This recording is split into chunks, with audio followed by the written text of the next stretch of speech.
Sutra 121. In the case of those whose frequency is intense, the process of ending definitions is near. In the case of those whose frequency is intense, the process of ending definitions is near. Now, many people think that intensity in spiritual practice, again, kind of falls into that camp of being militant about it. And that can be part of it. I mean, if you're into that. But intensity in spiritual practice really means, are you taking every step to allow this to work? And because it's a spiritual practice and it's very subtle, many people kind of have this sense that through ease and grace, everything should just happen for you. And sometimes ease and grace helps out a lot. But what I have found, and many of you have probably found too, that if you think about something you've been successful in life, something you yourself have been successful in life, don't you notice that like there are certain things that make that work better and things that sort of make it go off the rails?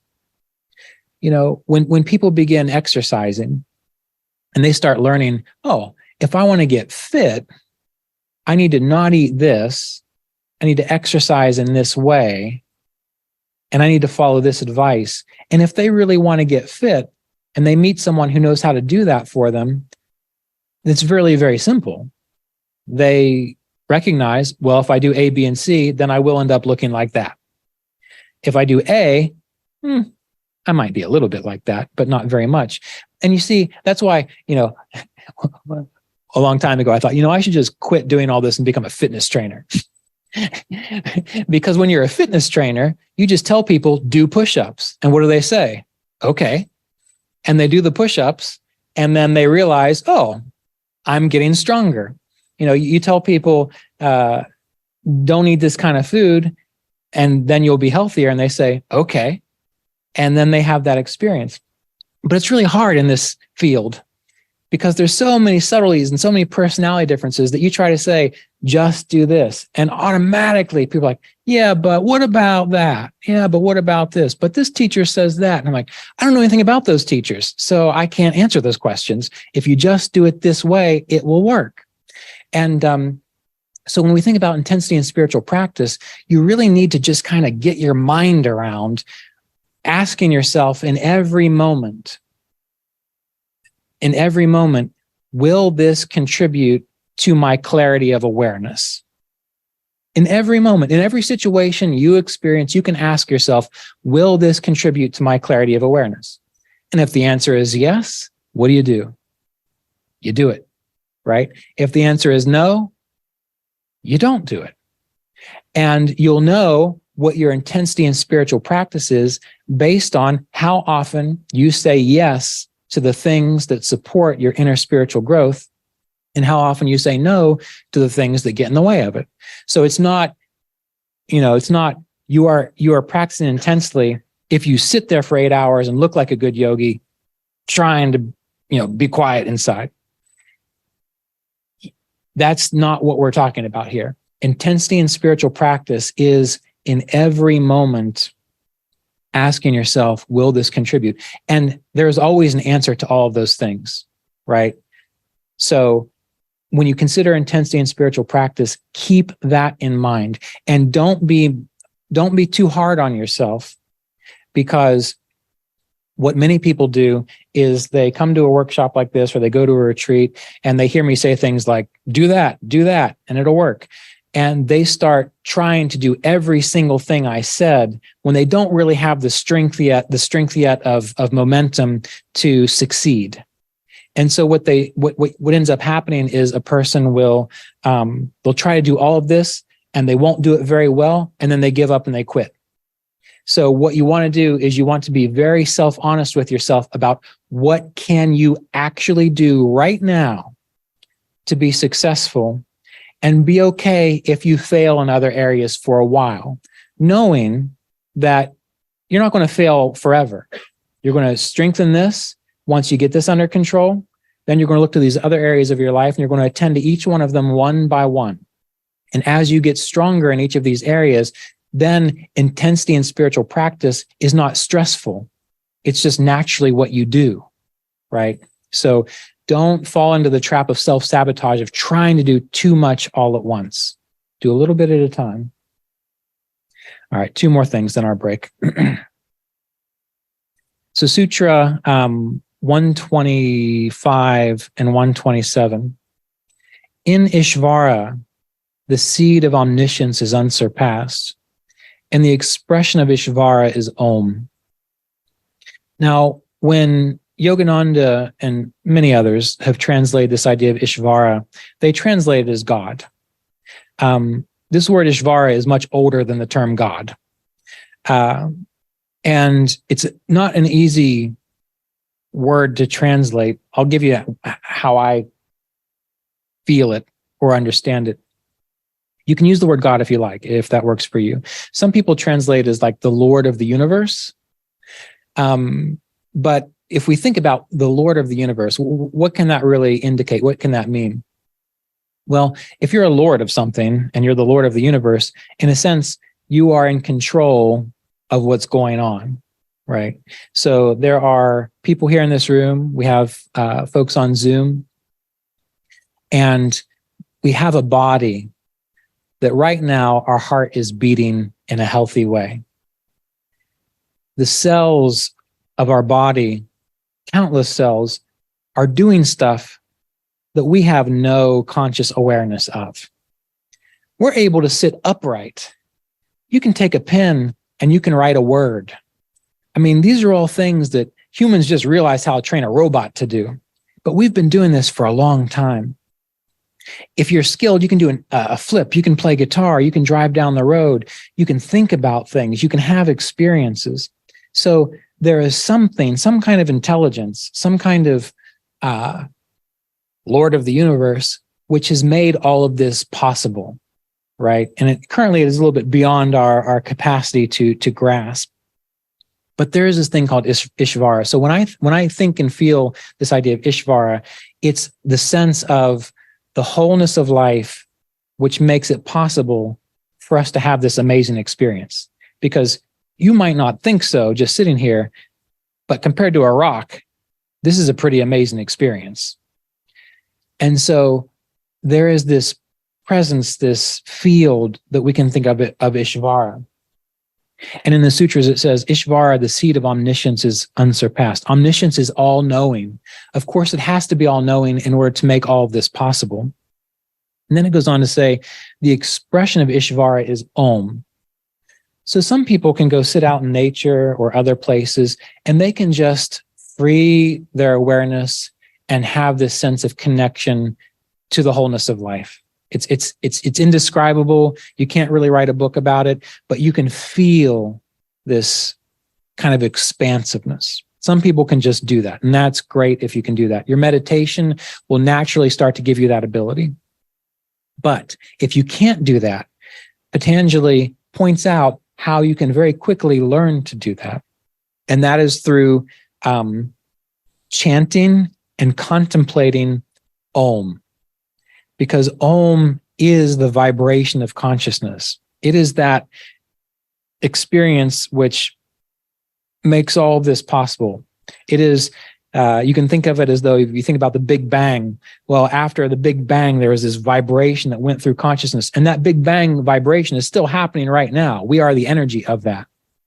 So by learning to direct your awareness to the feeling sensation of Om, that will in time free your consciousness to be able to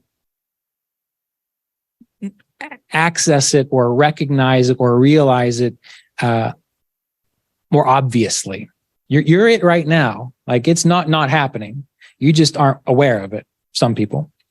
So how do you do that? There's a few ways. Chanting of Om is one. And we're going to practice that during our break before lunch. But chanting Om is one. And why is chanting Om so important? Okay, there's a few reasons. It's so simple, and so many people miss how useful it is. But when you chant Om, a few things happen. At first, when you chant Om, and if you're paying attention to your body, you are starting to become aware of vibration within your body. Just your vocal cords making that sound is bringing more awareness to the body. When you chant Om, there's a nerve that goes through this part of your body, which allows you to become more calm and more balanced inside. When you chant Om and you breathe in a certain way, it essentially tells that nerve, it's all right. You can be still. There's another aspect of chanting Om when you chant it out loud that is very important. So pranayama, breath awareness and breath work meditation is one of the most powerful ways of learning to experience a superconscious state. When you chant Om, you are practicing a very powerful form of pranayama. And I'll show you. So one of the most important ways of practicing pranayama is to breathe out longer than you breathe in. It's very simple. You just breathe out longer than you breathe in. Some people hold their breath out. That's fine. But watch what happens when I chant Om. I'll do this for the in breath and this for the out breath. When I chant Om,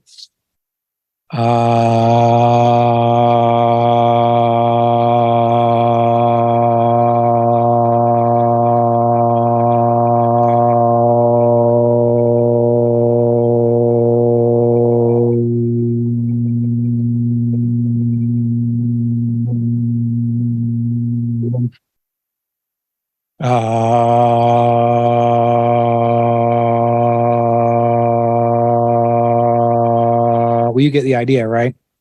How quick was that in-breath compared to how long was that out-breath? So just doing that is a powerful form of pranayama. And I'm not going to get into the science, but there's all kinds of good stuff for your body. And it is really tapping into that type of pranayama where the out-breath is longer than the in-breath. And so learning to do that, if you just did that for 15 to 20 minutes a day, and then just simply sat and observed your experience afterwards, you would start to naturally flow into a superconscious state, just doing that alone. So there's a reason that Patanjali points out how important it is to chant Om, but to also contemplate Om. And what you can do eventually as you get better at meditation, and we will practice this before the weekend's over, is eventually you start to be able to hear a sound in your ears when you're meditating. It usually happens in places where a lot of meditation occurs, or temples, or your own meditation spot if it's quiet, or sometimes out in the woods.